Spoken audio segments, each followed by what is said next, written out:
Hello everyone and welcome to Walford Weekly, your weekly EastEnders podcast, where this week we'll be discussing the episodes released on the BBC in the UK from Monday the 10th to Thursday the 13th of October 2022. I hope you are well. I trust that you all are. My name is Alex and I cannot host this alone.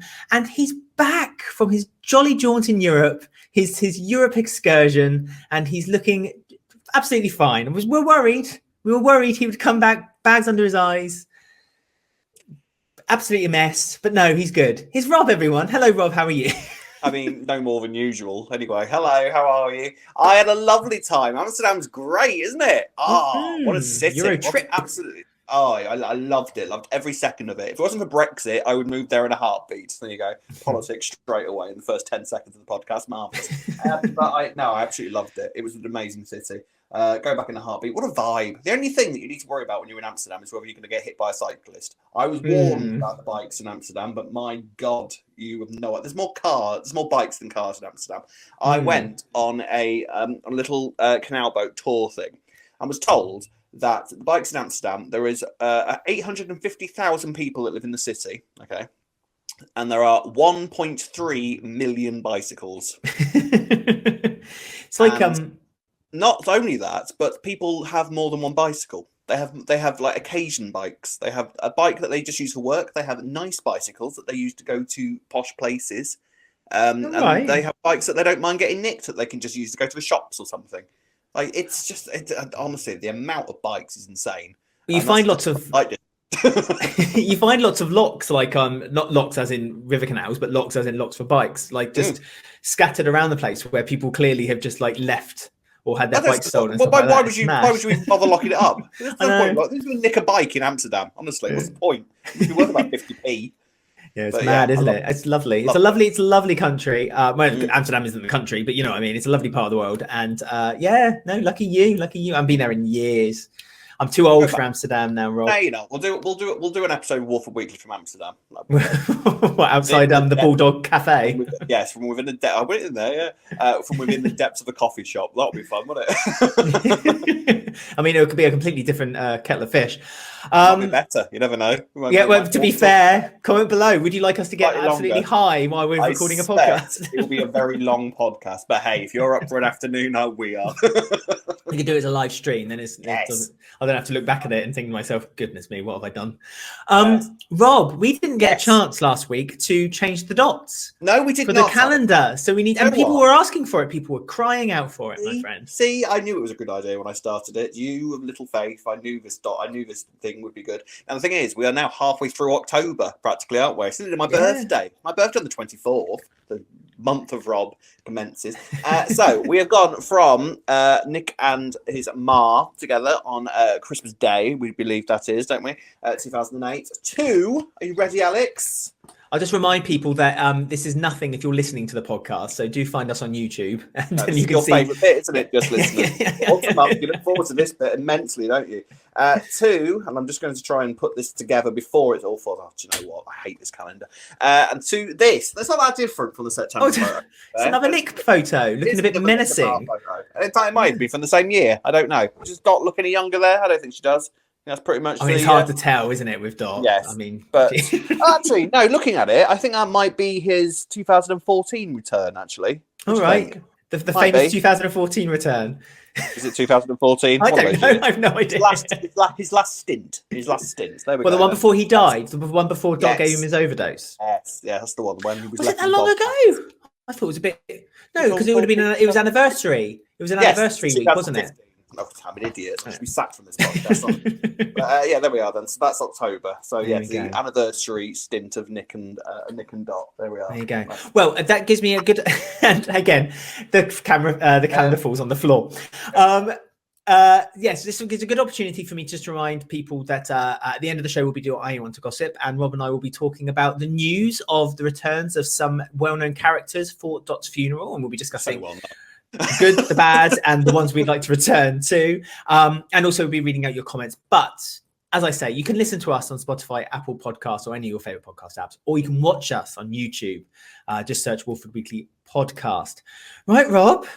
Yes. It's been a week. Let's do it. Let's get going. We'll be starting then with the tiny stories, the teeny weeny little stories It's so at the top. small and cute and microscopic. Very small, because really this week's been dominated by the Panesars, but not that we're going to moan about that because it's been a very strong week for them as well. Love them. But we'll be starting off then with Denzel and Amy, and Denzel and Amy are having this secret relationship that only a handful of people know about. Chelsea being one of them, who defended them while they were kissing on the sofa, and Jack finds out and is like, well, why aren't you at school? But Denzel kind of wants to take the relationship to the next step and buys Amy a brand new phone case, which had a picture of him in it, which I thought was quite sweet. But clearly, Amy wasn't. But all right, Denzel. Yeah, Amy wasn't quite so excited about it. She wasn't blown away by it, really, was she? The phone case. She wasn't that impressed. It was like a little Hello Kitty type thing, wasn't it? It was like all shaped like a cat. Because he's clearly looked at that and thought, that's girly. Yeah, I'll get her that. Yeah. So it's like Denzel's the sort of kid who would just walk into Claire's accessories and just think, well, anything in here will do. That's just, I don't care. You pick me something out of this shop, that'll do her. He gets this phone case. She's not entirely enamoured by it. And then what we get from there is just sort of stuff that didn't affect us when we were growing up. As in, the biggest drama that you can do in one of these relationships that's just starting out is to leave someone on red. You know, when you send a message and you've clicked the message, they've read it and didn't reply. So all of that sort of thing, I know for a fact would have driven me mental when I was at school. And I'm so glad it wasn't a thing. Because it could destroy relationships, Alex, as we saw this week, leaving someone on red, and it can cause all sorts of drama. So Denzel leaves Amy on red because of the fact that she didn't look overly enamoured by the phone case. And then Amy's all upset because he left her on red. So it's just it's a tricky teenage situation, isn't it? It's hard being a teenager, isn't it? And she's talking to Lily about it, which produced my favourite moment of the storyline, which shows that Lily is her mother's daughter through and through. Because Lily's solution to that was, clearly you've had an hour, you have to sleep with him. That's the only way that this is going to work. It's the only thing you can do, sleep with him. So this is all leading, isn't it, into, you've called this right from the offset. I'm very impressed, Alexander. This is definitely leading to a pregnancy storyline, isn't it? Because neither of them are bright enough to use a condom. Neither of them. I call it now, but neither of them have even heard of a condom. And they'll be sleeping together, and Amy will be pregnant. It seems that's definitely on the horizon now. Oh dear. Oh dear, indeed. Because if your father is Jack Branning, then that's not a wise move at all. Denzel was made fun of also by Nugget and Lily, wasn't he? Because Nugget and Lily were kind of going, "Ooh, kissy face, lovely," like that. Like, you know. But I do that with anybody who gets together. Bitter and jealous. K-I-S-S-I-N-G. You never grow out of it. But I feel like it's more because, and it's an old trope again, I suppose, that Nugget's kind of feeling like he's losing his best friend. Lily's jealous because I think Lily initially had the kind of like the attraction toward Denzel first. But now Denzel and Amy are together. It's a shame. I mean, there was also, like I say, Chelsea defended Amy this week and made up that she had period pains for the reason why she wasn't at school when she was at home. But Denise has noticed that there seems to be a little bit of a kindling between Chelsea and Jack too. Now, what's going on with that? Yes, this was odd. Because I don't think that Chelsea and Jack are going to go there again. Now, that's the key point, I think, again, which I think is why Denise was a little bit sort of eyebrow raised at them being a little bit close. I think Jack touched her hand or something, and Denise clearly went back to the age of when she was Denzel and Amy's age and got all jealous and emotional about it because she kind of, something registered on her face. So that's going to be something to watch over the coming weeks, I think. Chelsea, it's worth mentioning at the moment also, that Chelsea and Whitney are going through the energy crisis storyline. The only characters. They had to give it to someone, didn't they? And they gave it to a fox because they have to give it to a fox. Denise had it. Now it's Chelsea's turn. Yeah, honestly, I'll bless them. It comes to all foxes, like taxes and death, being skint for a little while. They are. It seems to be the cost of living crisis is affecting Chelsea and Whitney. But yeah, the thing is that if you are going through, like, when you're being skint all the time, the last place you're going to go visit is a cafe across the road when you can have coffee at home. It's that sort of thing. Also, always kind of makes you think. But yes, that's happening. I just have to say the whole thing with Chelsea and Whitney being skint thing, because the last we heard, Gray was refusing to pay for the house. Yeah, so he's not paying any of the mortgage. No, I don't know how they've lived in there all this time. Because it's not mentioned. This is what I mean. It feels inevitable that this, even without the living crisis, even without Liz Truss, like just destroying our economy, like it felt inevitable that they were going to have a story in one way or another where, Chelsea isn't going to be able to afford this very luxurious house on the corner of Albert Square. Why not that house? It feels. I mean, it must be worth at least $1 million, surely. East London, a 3-story house with a basement. Also, where are Mac and Mia these days? Oh, they're cheering something at somewhere because that's all they do, isn't it? Every time you see them, they go "Yay!" and then they run off into somewhere distant. Weren't they playing in the Square Gardens a couple of weeks ago with the other kids? I just remember thinking at some point, where did those children go? This is the thing with children; they get forgotten about, and then all of a sudden, someone turns around and goes, "Where's Mark and Mia?" And it turns out they've been missing for the past 6 months, have been kidnapped, and they had no idea because they don't pay attention to any of the kids on the square. So I mean, they must have like a rebellion storyline coming at some point when they become a bit older, like 16, 17, a bit, a bit gothy. Recast by play both Mac played by a muscly porn star, Mia played by some young pretty thing. Yeah, because the mum's died, the dad's in prison for the murder of their mum. Yeah. There's no way that's not damaged in one way or another. They're sweet and innocent right now, but there's trouble afoot for them. That's too. How Janine started. That's how Janine started. Frank didn't kill his mum. We don't want to put Frank in that basket just now. No, to be fair, that's true. So that's going on in the background. So Chelsea and Whitney are having money problems, so and hence why Denise is getting a bit jealous. So that's all going on in the meantime as well. Chelsea, I quite liked Chelsea sort of kind of being keeping the secret of Denzel and Amy, because I was kind of looking at going of all the people that's going to get sanctimonious about young relationships, Chelsea, you are not the one to do it. Because if you think about Chelsea's kind of growing up, not even that long ago, when she was played by old Chelsea, she used to get up to all sorts. So I'm pleased that Chelsea eventually sort of just sorted herself out and was just like, actually, no, I'll just keep the secret and save up period pains. It's much better. So she's doing that. But yeah, how long is it, do you reckon, before Denzel and Amy kind of this story kind of progresses and you just and I was going to say one of them gets pregnant before Amy gets pregnant?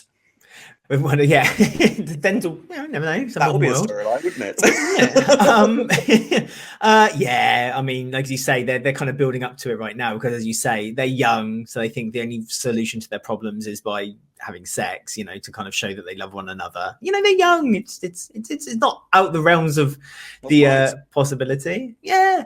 I love that. I feel bad for Amy because Amy just doesn't have a mother figure, does she? And she tried it with Mel, and then Mel died. And I feel like she's now attaching herself to Chelsea because Chelsea is Amy's number one champion for her right now. Which is kind of why I kind of get the jealousy from Denise that she saw that Jack and Chelsea has this kind of very close relationship. As you say, there's their history behind them too. Poor old Amy. What the trouble and strife she's going to get herself into. I wonder if Jack's going to force like a shotgun wedding on them, because that's the kind of thing I can imagine Jack doing.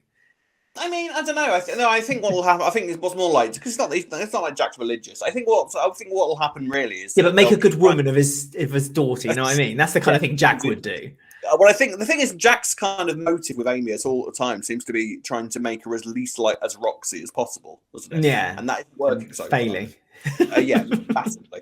So I think what will happen is Chelsea will find out about Amy being pregnant. All of this is to come. We're predicting this. This might not be where the story's going. Oh, we don't know, but it seems pretty likely.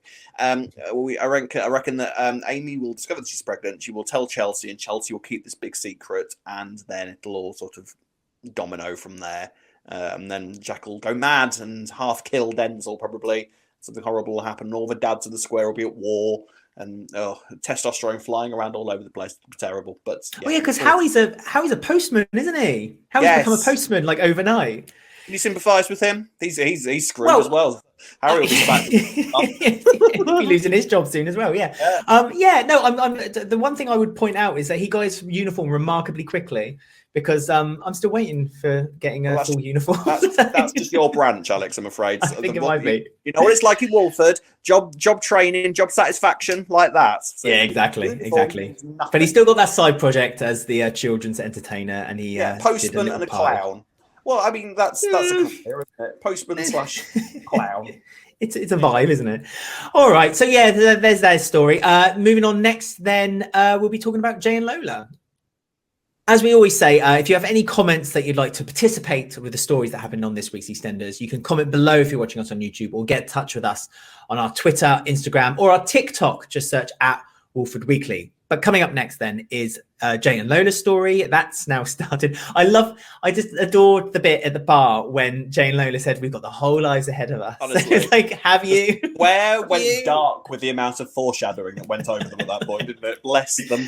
It was like, oh dear, oh dear, oh dear. So yeah, so another relationship that they want to keep hidden, they want to keep to themselves, because apparently, like, if you don't let the world know about a relationship, you've got more chance of the relationship surviving. Which, to be fair, in Albert Square seems like a reasonable judge. It's not a bad theory.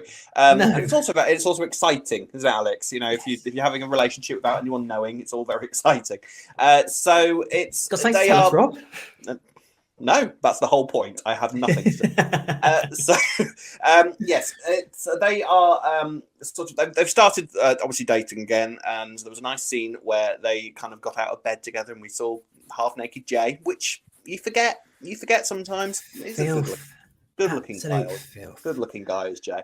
They basically agreed to kind of keep this whole thing a secret, and they are basically back to where they used to be. Now, the thing with Lola and Jay is, they're making out now that Lola and Jay were sort of the love of each other's lives. And if you think about it, the 2 times they've been together, Lola cheated on Jay, and it ended horribly. Yes. She cheated with Dexter and cheated with Peter, and it just all went horribly wrong. So, hopefully, it probably won't go that way this time.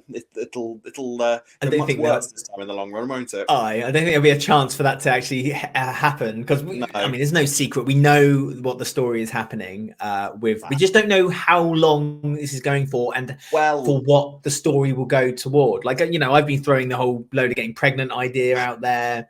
Don't know if she's gonna have time to do that, because she's already. There's been once you know what to look for. There's been a couple of little hints, hasn't there? She went. I think Jay kissed her at one point. She went dizzy, and she was like, "Set me off my feet," which Jay just took as it is, because why wouldn't you? I'd take that. I'd be like, yeah, that's fine. I'm amazing. I'm an amazing kisser. That's all that meant. And she said something about having a headache a couple of weeks ago. I said that Lola had given her, Lexi had given her a headache, which also fair. So, exactly. Gives me a headache every time she's on screen. Tell me. So it's heading that way. So at some point, and see, the thing is, I thought that they were going to find something when she went to the hospital after the kind of scan. There was. She did go for a scan, didn't she? So presumably she's kind of awaiting the results of that, and then she's going to just get you need to come in. We need to speak to you about something. But this is the longest ever period I've ever known for, because I thought that she'd have the scan and she'd get the results, but she'd just kind of like throw them to one side and not think anything of it. But it's not been that at all. Walford General is just not giving her the information. It's been a week now, hasn't it? So when are they going to, share this? Because obviously, as you say, that's where it's heading, because she's got a brain tumor, isn't it? She's going to end up having. Yes. I must say, can I just bring up, and I think that I love the fact that one good thing about Holby City ending is the fact that we've got a full-blown hospital set for EastEnders now. With posters on the wall. And they're making the most of that big time, aren't they? Aren't they just? Walford General has never been so profitable as it has been since Holby left the What a trust to work in. I mean, this is all really that we have to say about this is the fact that we know this is coming, and I think actually it is sort of it's what a lot of people say. Oh, why does that spoil the storyline? Why a story's been announced? However, in this case, I think sort of the fact that we know it's coming sort of works for it, because anything that they say about spending the rest of their lives together, it gives you a little twinge of sadness because you know what's coming. What I am pleased about with this, as sad as I'm going to be to lose Lola, but it's going to be good for her to get Danielle Harold to get her teeth into a storyline, because I can't remember the last time she had that opportunity, quite frankly. It's her exit, but it's a storyline. But also for Jay as well, because again, when was the last time that Jay had something really, really meaty to do? So he's going to be amazing. Well, Jay's had something really, really meaty for a while, but not a storyline concerned to him anyway. So, but the... I got there before you did. We have one. There has to be one every episode. Sorry. But I've nothing but apologies for you. I'm so sorry. But the other thing is that, which is nice, is that from this there's repercussions for then there to be a further storyline for Jay, which is why I kind of am keen for something to for there to be a child with Lola. I don't know. It's just there's that line when Jay said he never had children, he wanted children. I just feel like it would carry on. Last week, Ben and I were talking about the storyline, and Ben said he was a bit concerned about it becoming a Ben and Callum story, and that at the end it would be just Lola on her deathbed, kind of saying like, "Oh, tell Ben that this and that," and so it would become like. Yeah, you know what I mean. Are you a bit worried that it's going to kind of lose its focus a little bit, or do you have confidence in Clenners? Well, the big thing is obviously. Well, the thing is, whatever you might think of Ben and Callum, the thing is, Ben is Lexi's father, and she's going to have to go somewhere, either a home or to Callum. So I think it's baby Annie. Yes. So tomorrow. So I think it's likely that she is going to go to Ben and Callum. So that's going to be sort of addressed at some point, but I think for the most part it's going to be about because and you can't take away from the fact that Lexi is going to have to go through the fact that she's lost her mum, so that's going to have to be addressed at some point, so we can't take away from that, but I think for the most part this is going to be about Lola and Jay, I hope, and really give those two some really heartbreaking material, which I think is going to be great because both actors are good, and I have genuine faith in this era that this story will be done well. I'm putting the risk out there now. All right, I'm touching wood at my desk. And I am genuinely hopeful this is going to be one of those just sort of EastEnders heartbreakers that's going to make us cry at the end. The question is, how long is it going to last? Now, you're saying this about a pregnancy story. It will be nice, but I don't think it's going to be a 9 months long storyline. I have a feeling this is going to be done by like April or something. Yeah, they give 7 months, just under 7 months. We'll see. We'll see. They're like rabbits at the moment, aren't they? They're just in and out of bed every 5 seconds. So. Because that's all young people do, apparently. So we'll see what happens. But not a huge amount to discuss this week. But I think in the coming weeks, this story will really start to tug at our heartstrings, and we'll see what happens. Final story then, before we talk about the Panesars, which is coming up next, and it is Alfie's story. He's still trying to rekindle his love with Kat, perhaps more successfully this week, but not quite so successful at the beginning of the week when he thought that grand gestures, as egged on by Freddie, that grand gestures is the way forward, the way to get Kat's love back. And so he stole some flowers from a funeral, from a pimp's funeral, wasn't it? Or yeah. On that. Yeah. Standard. But Kat wasn't quite so impressed, so he then yes, funnily enough, standards in the past last left. Yeah, but Kat found out that Alfie is getting married, and the kind of miscommunication then got found out that basically Alfie is marrying an older woman with emphysema who's dying in a couple of days. It sounded like it was going to she was on her deathbed bed tomorrow, like her death was tomorrow. And Alfie as a present gave her a box of cigarettes, which I thought was adorable. Say it with flowers, say it with fags, and I've done stuff for a packet of fags. I tell you now, it works. Sure you have. And but Joan is the woman he's marrying. But we find out that Joan has a man who actually loves her a lot, and so then Alfie kind of writes him a little script, a love letter, and then they're the ones who get married under the gaze of the congregation and tiramisu doing the ceremony. This ended very sweetly, this storyline, but it started off as utter twaddle. I'll tell you now. So Alfie has apparently been doing some sort of delivery or something to this old people's home where he's discovered this woman who has basically been craving this amazing wedding for her entire life. And because he's Alfie, and because, Alfie's a sweet old cheeky chappy, and he looked at her and thought of Nana Moon, and Nana Moon was a lovely woman. And I will not Alfie! Yes, I will not have any arguments. So she died to a dancing Christmas tree. Just thought I'd bring that up. There you go. And he plans this wedding for her. Not unaware that in the background is Cecil. Now, I have not been funny. Joan, is it Joan? Was it a woman called Joan? I can't remember her name now. Joan, the woman you reminded me was from Bodger and Badger, which was from Bodger and Badger. That woman. Anybody who's our age remembers Bodger and Badger and all the mashed potato. Everybody knows. What did you think of Mousy, Alex? We were talking about this earlier. We were talking about it earlier. I said Mousy was a character I disliked quite a lot. Yes. That's the exact words you used. Maybe stronger word was used, perhaps. Slightly. Post-watershed descriptions of young Mousy. Yes. So, I mean, I can say the storyline with Joan and Cecil, I thought was very sweet. You know, they were the Balaam of their generation. But except I liked them, and they were. So that was all very sweet. The wedding itself was just nonsense because Kat came up with the idea of having it in the Vic, which fair enough. Well, they needed to save on sets, didn't they? So I think they kind of They weren't going to fork out. They weren't going to fork out a church set for these two. Christ, they couldn't even get it. They wouldn't even do it for Jack and Denise. So these two bit characters ain't going to go to church. But it was.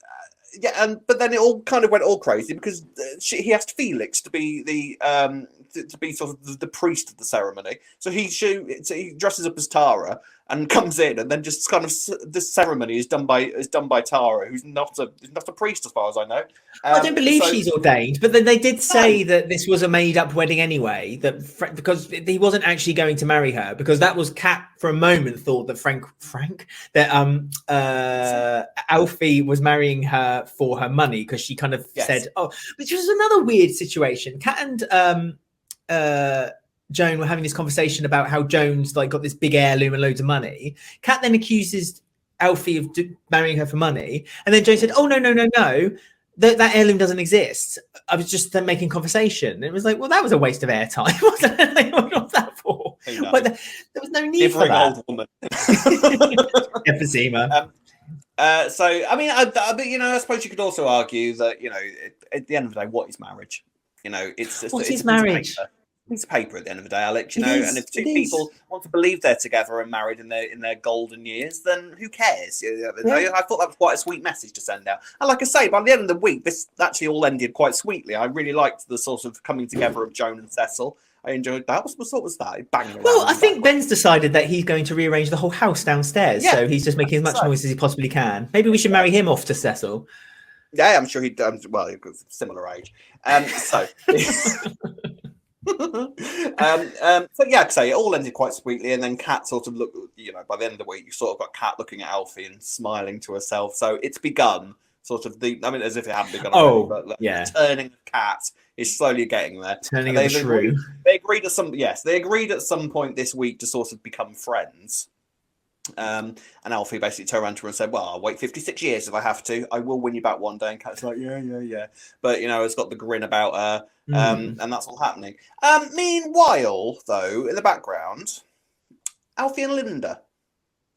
Well, see, no, I don't want to talk about this just now, because we have an email about this later. So I think we will definitely talk about that, because but we actually, as if you read my mind, we actually have an email referencing Alfie and Linda, and perhaps what their relationship could be broadened to. So we will talk about that. So I encourage people, if they want to know more of our opinions on that, to listen to the end of the show. Most certainly. That'll keep them great. Keep keep coming back.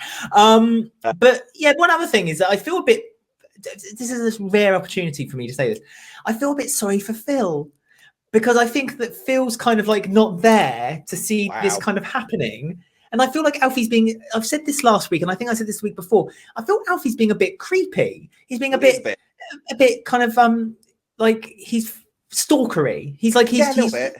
It's I think we're meant to look at it and be like, oh, how romantic, how lovely. Oh, Alfie and Kat, let's get back together again. But I feel like it's such a couple that shouldn't be together. So clearly now Alfie returns. We are supposed to be completely and utterly enamoured by Alfie. But yes, at the end of the day, Alfie is basically walked onto the square. He's paid no attention to his kids whatsoever, barely, in all these years. And the only thing that's really kept him, he's not staying around the square for his kids whatsoever. He's staying around the square to kind of get Kat back into bed, is essentially what's going on. And he is walking into this relationship, this relation that's about to get married at any moment, and saying, well, no, this isn't going to happen. I'm going to stay around and make sure it doesn't happen. Slightly creepy. So, yeah, there is that. What I will briefly want to discuss with you, though, because I wasn't here last week, This Really? I'm speak about. No, I was in Amsterdam doing things, and you would have spoken about this last week. But the phone call that Phil made, we spoke about the fact that Phil isn't there. Yes. Briefly, who did you think the phone call was to with Phil? Well, Grant seemed like the obvious solution. Who was he speaking to? I wonder. Grant return? The thing is that Ross Kemp hasn't showed any kind of inclination that he's coming back. Not that that means he's not, because he could be keeping it secret. Yeah.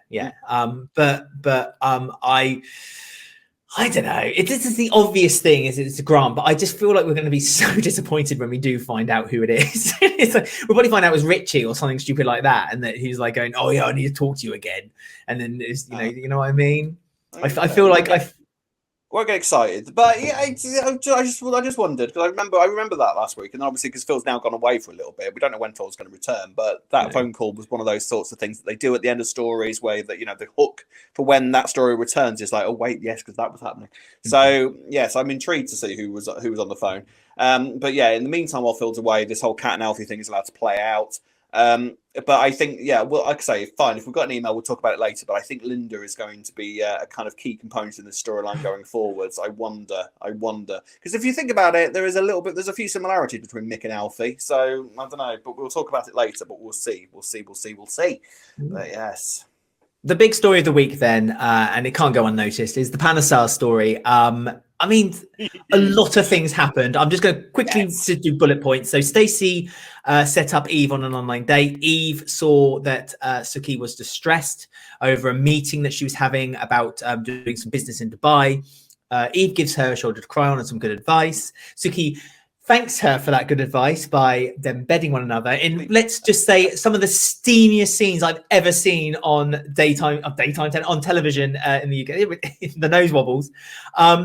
Kheerat catches them in bed together. Suki and Kheerat have that fantastic, I'm going to say two-hander, where they kind of talk to each other, and Suki talks about how Nish was abusive toward her, would kind of make her force her to just kind of be at home, even though he didn't like the way that she kind of was becoming very business-minded. He also said that Nish had murdered. Now, so Kheerat knows that, but Vinny and Ash don't know that, and they're kind of completely overwhelmed because Nish has been released from prison. After, again, a kind of throwaway scene of him being stabbed, which didn't really need to be in there. Go anywhere. So I'm wondering if that's going to be more relevant next week. I think maybe that might be something that gives him and Ash's scene. Because I see. I think that might happen next week. Because I think I've seen a picture of him topless somewhere, like looking up, like sat down but looking up. So I'm assuming that he's in a GP or something. Can't wait for next year's Nish calendar. Yeah. So and then so Kheerat told Suki to go to Dubai, so that she's going to be off the square for a little bit. Eve's going to be off the square for a little bit, and so now all the falling out of everything that's going to happen now, I think, is going to be very tightly contained within the Panesar family, including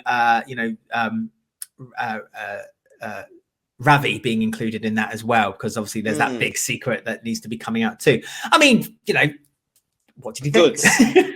Good stuff. I liked. Right, so back to the beginning of it. So Suki and Eve for a start. I mean, some gorgeous scenes. I mean, the pair of them are just great together, aren't they? Aren't they just fantastic? And I really buy their relationship. This is so nice to see, just a blossoming relationship. And I'm not slagging off Callum. Don't start on me, but it's really nice to sort of see this relationship sort of bubbling and developing, and the way that it's been kind of slowly sort of taken away is fabulous. And I have to say, the moment when Kheerat walked in, I gasped. I gasped as well. Gasped. One of the best duff we've had in ages. I loved it. I was gripped. I was the same. I was surprised that secret came out so quickly. Yeah. I wasn't expecting it to come so quickly. I'm with you though, Steve. God's sake, Eve and Suki.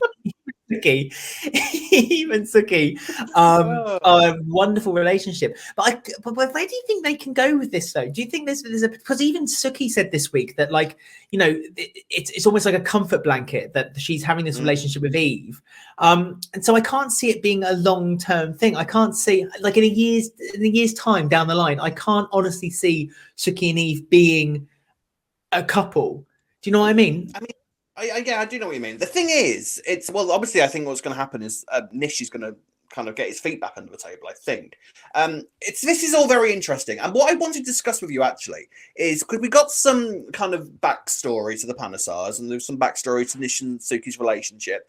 Now, are they doing a little bit of a rewrite with this? Because if you remember all those many years ago when they last gave us some information about the Panesars, in that little one episode where they decided to give us a little bit of backstory, there was talk of a house fire. Do you remember this? And they were talking about that. There was some sort of, apparently, from what I remember, it sounded like some racist attack or something, and that had led to Nish being put in prison, and that was all we really heard. So I don't know if they're kind of rewriting that and sort of because it's not like it's been mentioned. It would mention since. So I don't know if we're supposed to have just forgotten about that and they're just rewriting it and giving us this instead, or whether that will rear its head again. I don't know. Yeah, for me, I think that it was almost.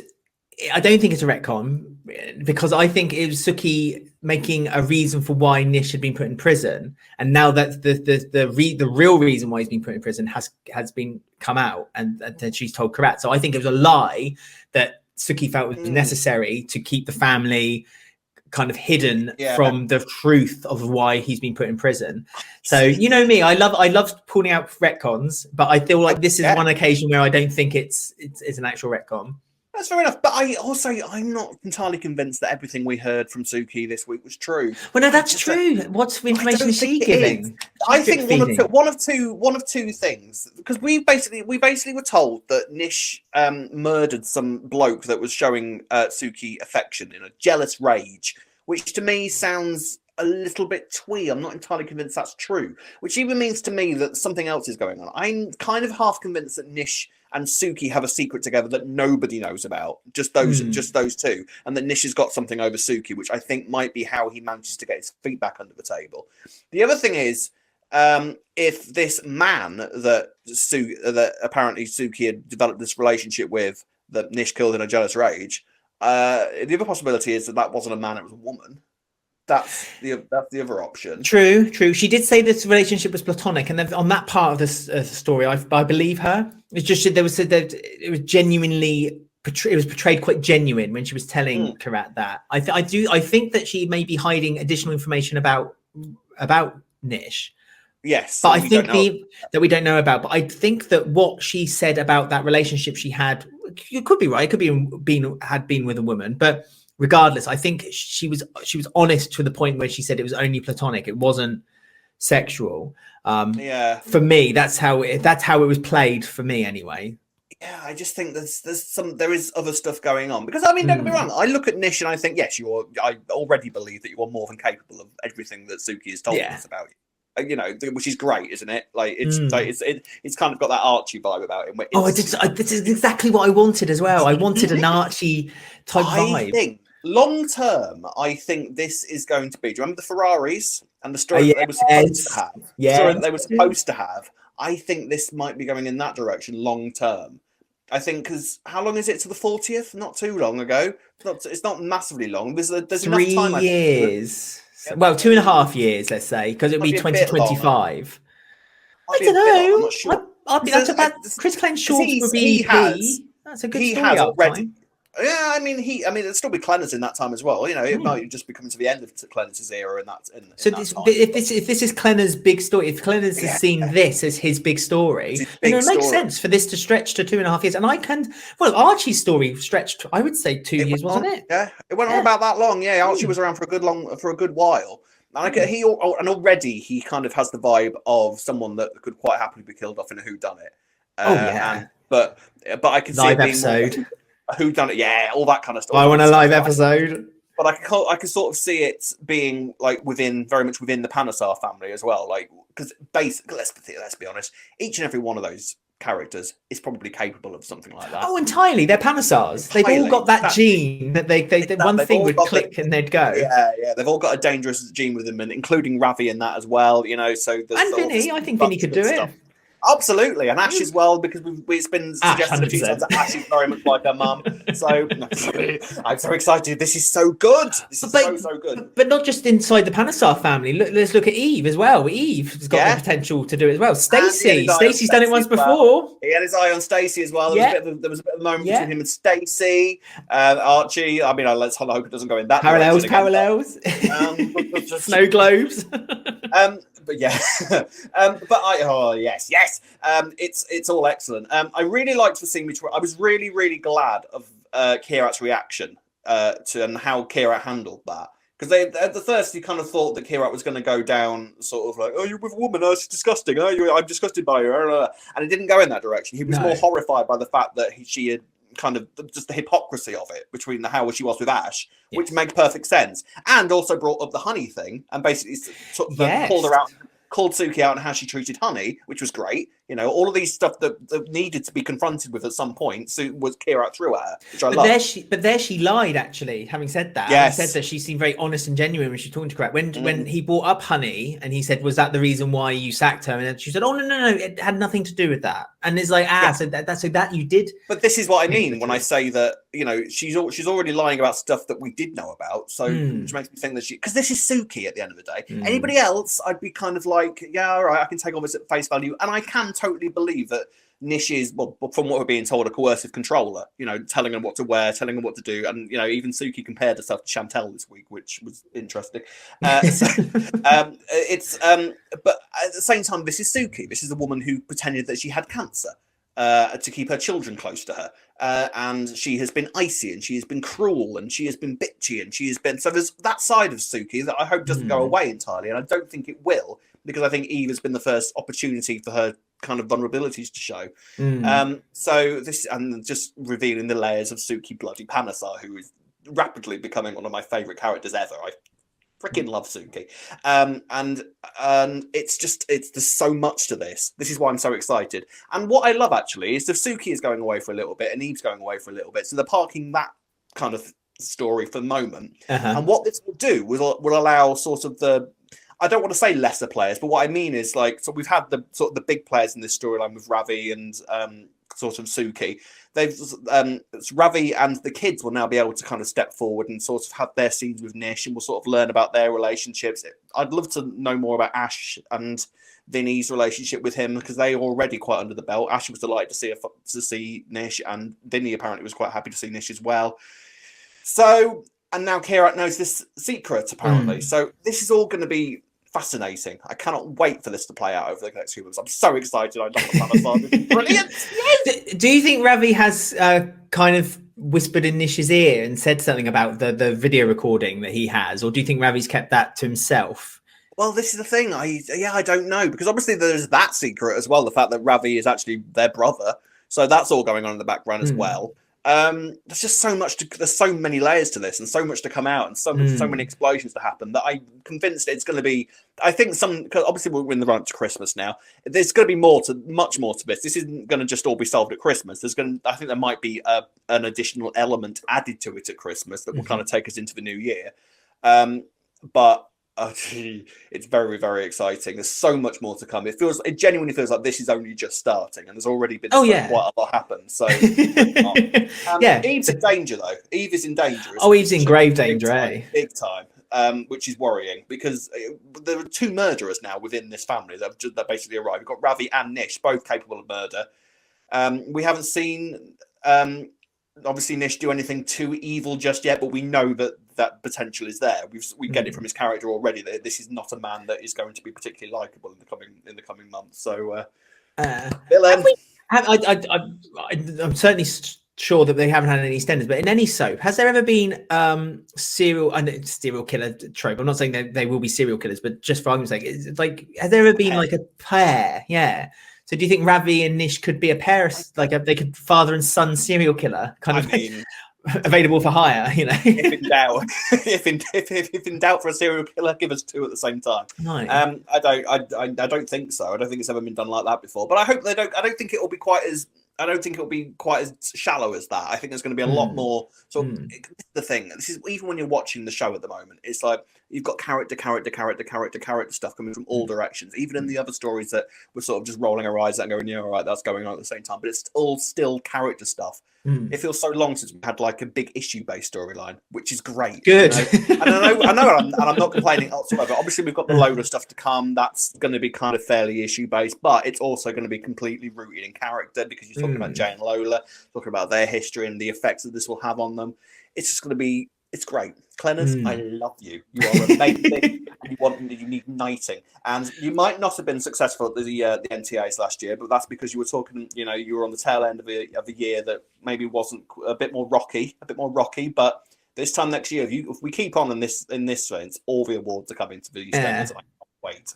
They showed a lot of clips of the NTAs for like the last couple of weeks, which I found funny. They kind of just, let's not show the old clips. How do you think Kheerat was going to react when he finds out that Stacey knew about?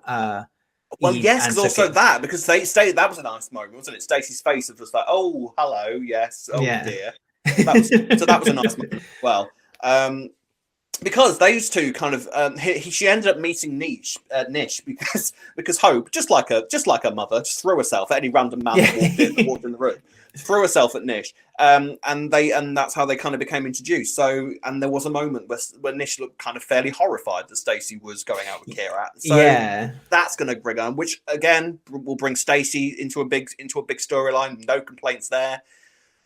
The thing is with Nish is he's got a lot of manipulation to do here because he's got Ravi he's got Ravi thinking that he's the true head of the family. There's Kheerat who thinks he's the head of the family, and I would imagine Nish want to keep him on side one way or another. So I think he's going to kind of push his agenda about Stacey. I mean, he made out like, oh yeah, you know, nice to meet you, Stacey, but then, you know, as you said, there was undertones there. I think poor old Ash and Vinny, they're still the younger ones, aren't they? So they're kind of just seen. But then there's Suki. Bring them forward, which is exciting. That should bring them forward. Oh yeah, no, absolutely. I think the whole Panesar family are all going to step up real soon, and this is going to be one big story coming in. And you know, I don't think it's a coincidence that they've brought Stacey in because I think Lacey Turner's just a very strong actress, and she plays. She do this. She could do any storyline with her eyes closed. We know this, you know. And you've got Eve, who's also amazing, who's going to be a big part of this as well. There isn't a single Duff cast member in this entire storyline. Not, you know, I'm not saying there are Duff cast members, but you know, but it's an incredibly strong unit that are doing this storyline, which is apparently going to be the big storyline in the coming months. And there is so much to it. There is so much more to come. And the best thing about it is I haven't got a clue where it's going to go. Which is so exciting. It's mad as well. It's mad as well. Don't you think this is the first time I can think of in recent memory where the Mitchells aren't front row center? The Panesars. It feels like a sort of like that level, doesn't it? It feels like something that the sort of big storyline that you would give the Mitchells, and it's almost like the Panesars are the new Mitchells. Which is what we did say we wanted. We said we noticed this potential, Alex. We know our character. We know our potential in characters, and we saw this. And the only thing left to do is to stick the Panesars behind the bar of the Vic. That's all. Yes. One day, but one day, maybe if they open a Vic in Dubai, they could just kind of get around it that way. Yeah, no, I mean, there's so many lovely aspects to this story. The Eve, I love the Eve and Suki's relationship. I love that And the thing is, I don't think one loves the other anymore. I just think one is more scared than the other. When Eve said to Suki, you need to fight for us when they got caught, Suki instantly went into family mode and was like, well, no, because... And I think how long will Eve feel disposable in that kind of respect? But Daddy Panesar's in then, isn't she? There's one last thing. Did you notice that Ravi panicked when he saw Nish arrive, but Kheerat didn't. Kheerat stayed very calm, and he had other information. He wasn't expecting Nish to be there quite as soon as he was. So that's going to be interesting. Just the politics of the Panesars in themselves. They've become such a layered family with so many secrets and so many sort of hierarchy stuff to kind of come out and battle, and it's just I cannot gush enough. Gush enough. I cannot wait for this to really kick off. It's going to be amazing. Fantastic. Yes. Right. Well, there you go. That was the week, Walford. Any comments that you guys have, don't forget to comment below. If you're watching us on YouTube, or get in touch with us on Twitter, Instagram, or TikTok at Walford Weekly. More details will be at the end of the show. But now you guys have got in touch with us, and we have a little issue of Dot's funeral to talk about on I Ain't One to Gossip. You know me, I ain't one to gossip. News on Dot's funeral was ramping up then, and on Tuesday they released 6 characters that are coming back for her funeral. I think they have said that that's the only ones that they're announcing. So this doesn't mean there might be more to come. Don't believe them. Don't believe them. I don't either. I'm sure there's. I can't help but think. We talked about it last week, Ben and I can't help but think that they're going to bring back Nick. And he's going to be like "Goodbye, Ma" on the grave or something like that. Don't you think that would be nice? Yeah, but this it's not like Nick and Dot. It's not like he liked her, so I don't see why. Yeah, but it was. I know what you mean. But like, I know, like the iconic "Goodbye, Ma" thing. You know, I get that, but in terms of like how fond Nick really was of Dot, I don't know whether it would have created the right. I suppose she let him die, didn't she? Yeah, exactly. So really, all right. So that's going to be an interesting meeting, isn't it? When they're in the afterlife, in heaven. Do you reckon he's in heaven, or do you reckon he's down below? Well, no, Dot's in heaven, Nick's in hell. Let's be fair. Of course she is. We love Dot. Yes. So the 6 characters that have been announced is very. I'm going to start from like basically the most boring, which is Lauren. So unnecessary. Like, it's not necessary. She's there because running. Yeah. But at the same time, it's kind of like I can't imagine Lauren staying around after this because there's nothing for her to stay around for. No. And the wrong sister. Abby should not have died. There we go. The reason this podcast started was so we could rant. Because we moan about Abby's death. Yes. We wanted to rant about thing. And a beautiful relationship was made from there. So maybe, in some ways, Alex, this wouldn't be happening if Alex hadn't have died. If Alex hadn't have died, you're still alive. Good. Close. Or am I? Yeah. But that's the one thing that can be pulled from it. But apart from Abby should never have died. And that was also the week. Sorry, I did have to bring up when Jack found a portal from the church to the hospital because he kept going back and forth for that. Do you remember that episode? I do remember that. Yeah, that was just ridiculous. Jack Branning kind of magically kept going from one place to the next as if Jack Branning is the doctor. There you go. He is. Well, he found a portal, like I said, between the church and Walford General. So Lauren's coming back, but like you said before we start recording, the one thing Peter could have been useful for was the one use he had.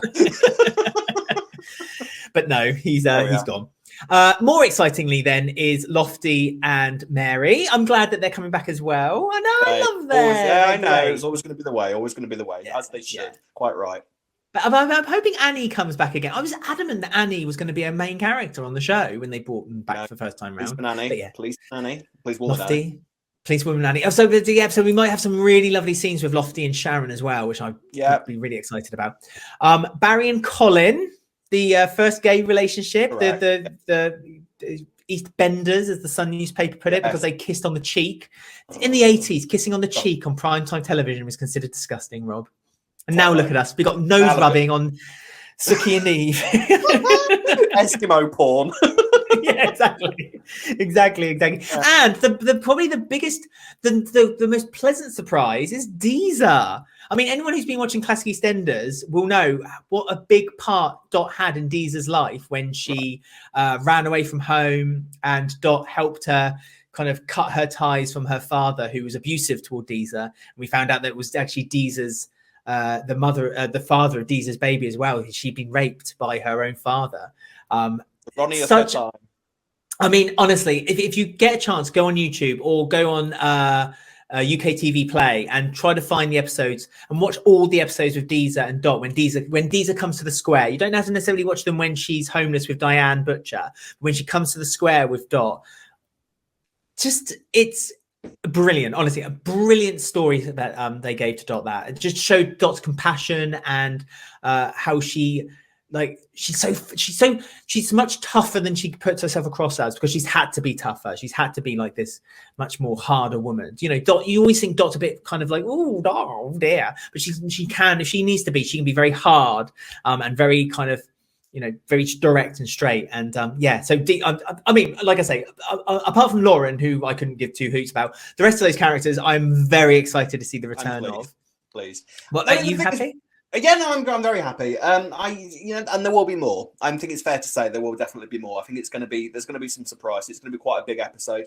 The risk is with something like this was with a character like Dot, who's been there since the year Dot.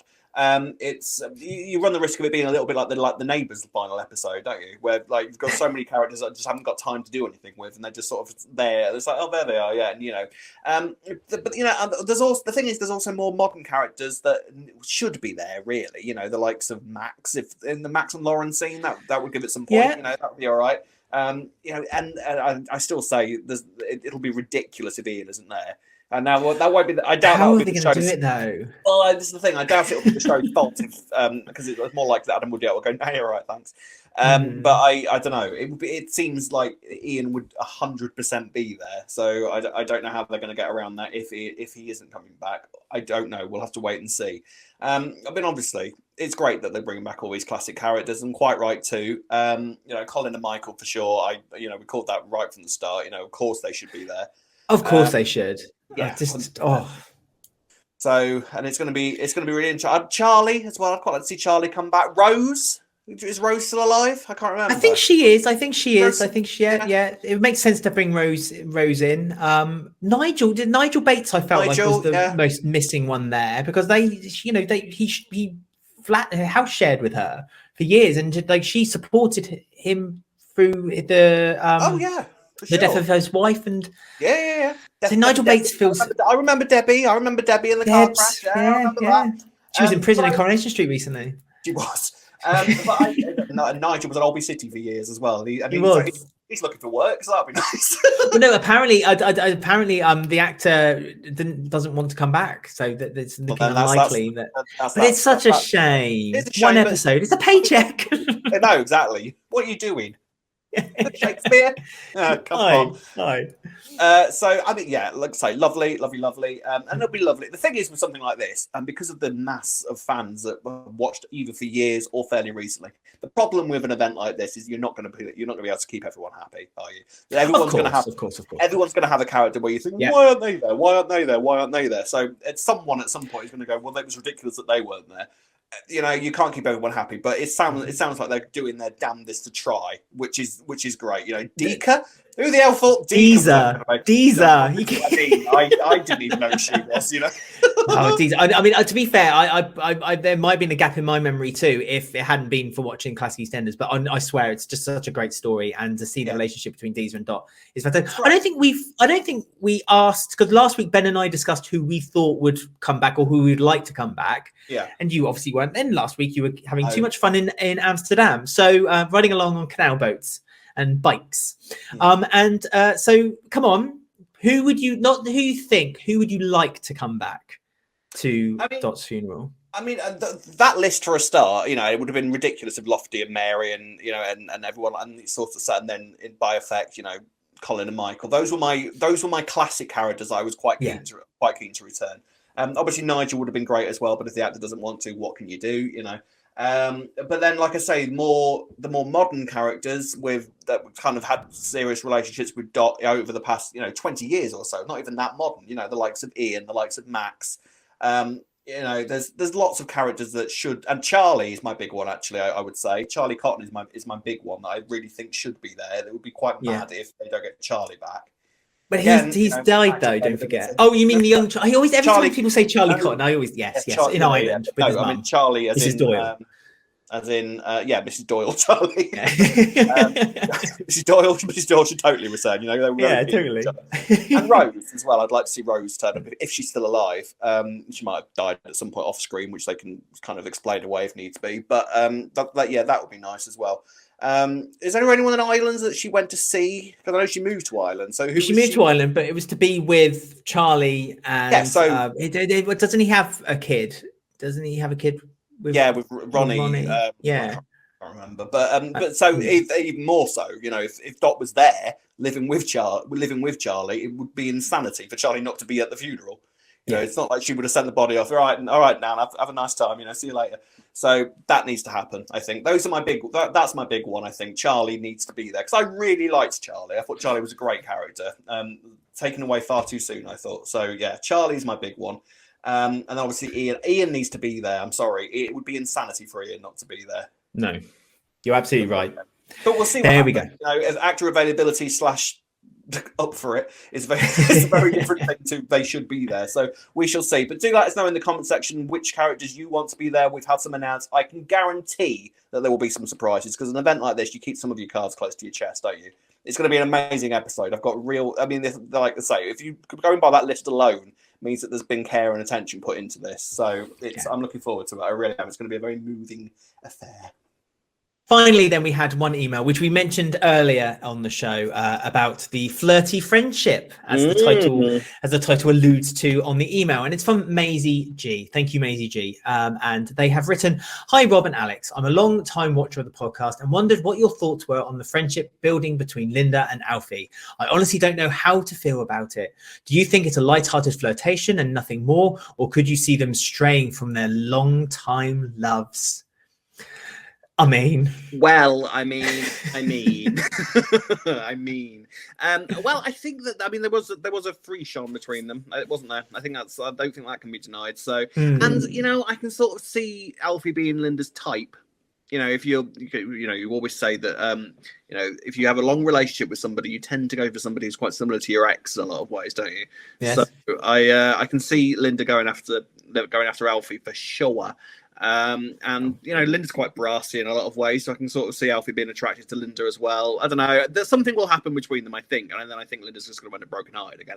But it's nice for Linda to have something. It sets up a little story for Linda straight after Mick's gone, which is nice. It's already setting up Linda as an independent character, so that's lovely to see. So that's good. But yeah, I guess we'll wait and see. But I don't think it's not going to be a long runner. Put it like that. I think. No, it'll be a bit like when Alfie and Little Mo got together, kind of situation. Yeah. A bit weird, but it happened. Like you say, there's obviously notable connection, I suppose, between them. The one thing I noticed actually with Alfie is that the way that he's kind of running the Vic as if he now owns it. Do you get that impression? Like he's already got his feet under the table. Yeah, I did notice that, but then I think that's just to sort of just to settle it so that it'll feel quite natural when Alfie inevitably takes over the Vic. Yeah. Won't but will he take? This is the question. Will he take over the Vic with Linda? Is this where we're heading? Well, I think that might be where it's going. Yeah, so it will sort of settle. Alfie will move into the Vic when Linda and Alfie have some mad exotic relationship, and then that will disintegrate, and then that will make way for Cat to eventually get back in there as well, I think. So yeah, but it's good. I don't mind this because, like I say, it gives Linda something to do straight after Mick's exit. Whatever happens, Linda's going to need support in some respects, isn't she? So Alfie will be very good at that. So we'll see what happens. But do let us know what you think is going to happen with Linda and Alfie. Did you notice the free shot? Did you see it? It was there, wasn't it? Yes. And you can let us know by doing any of the following. You can find us on Instagram at Walford Weekly. You can find us on Facebook at Walford Weekly Podcasts. On YouTube, don't forget to like, subscribe, and click the bell to get notifications about our spoiler videos. And you can find us on Apple, Podbean, Spotify, or any of your favourite podcast sites. You can email us at robwalfordweekly@gmail.com or alexwalfordweekly@gmail.com. There we go. Well done for trying that last week, by the way, Alex. I did watch. It was good, wasn't it? It was all right. It's not. You didn't have my panache or vocal dexterity, but you. Absolutely. Listen, I mean, it's been lovely recording with you again, Rob, and I'm very much looking forward to recording you again next week. However, we have roofers in, and I can hear banging happening, and it's not the good type, so I'm gonna have to say goodbye, Rob. It's goodbye from me, and it's goodbye from myself. Goodbye, everyone.